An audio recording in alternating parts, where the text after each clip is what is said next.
I want to talk about the effects of all this short form content on the brain itself. Short form content is designed to provide rapid stimulation. It triggers the release of dopamine, the feel good neurotransmitter. The frequent bursts of dopamine reinforces our addictive scrolling behavior, and it makes us crave more of the instant gratification. Over time, it can desensitize our brain's reward system, making it harder for us to derive pleasure from slower and more meaningful activities such as reading or meditating. The quick consumption of bite sized videos conditions our brain to expect constant stimulation, reducing our ability to focus for extended periods of time.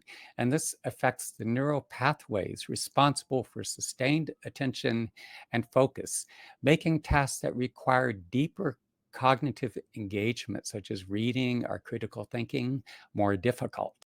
When it comes to any form of spiritual practices such as meditation that require deep reflection or prolonged periods of focused attention, our habit of skimming and consuming shallow information creates this illusion of knowledge without truly understanding. And this habit makes it harder for us to fully immerse ourselves in these practices, which demand time and patience and ongoing discipline. When we become accustomed to quick bursts of information, we may find it extraordinarily difficult to cultivate the sustained attention needed for these intensive practices. Just as short form content creates the illusion of understanding complex issues, it may also create the illusion of progress in our spiritual development.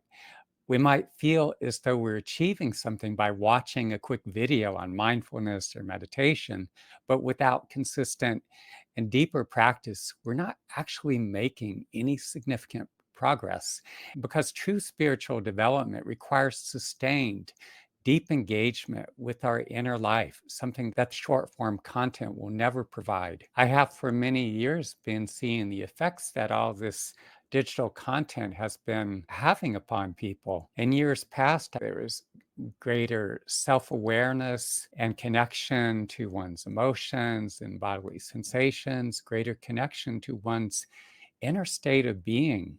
Over time, as people have become more and more tethered to their devices and consuming all this digital media, I find that there's a diminishment of self awareness and this loss of connectedness to, again, that internal core being.